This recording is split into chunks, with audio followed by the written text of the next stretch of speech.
Դեկտեմբերի 28-ին, այսինքն վաղը, Գառնի Սուրբ Աստվածածին եկեղեցում կմասնակցեմ Սուրբ եւ Անմահ Պատարագի։ Այստեղ էլ իմ ակնկալիքն այն է, որ Կտրիչ Ներսյանի անունը չհնչի պատարագի ժամանակ նախկինում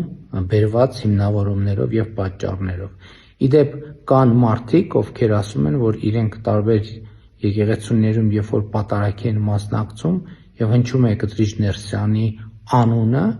իրենք ցանկություն ունեն իրենց բողոքը արտահայտել հենց այդ պահին, արդյոք նման բան կարելի է եւ թույլատրելի է։ Ես կարծում եմ, որ այո, նման բան կարելի է եւ թույլատրելի է, որովհետեւ դա լեգիտիմ ակնկալիք է, որ այն մարդիկ, ովքեր իրենց հայտարարել են որպես վեհ եւ որպես որոշակի կանոններով ապրող մարդիկ եւ չեն կատարել դա,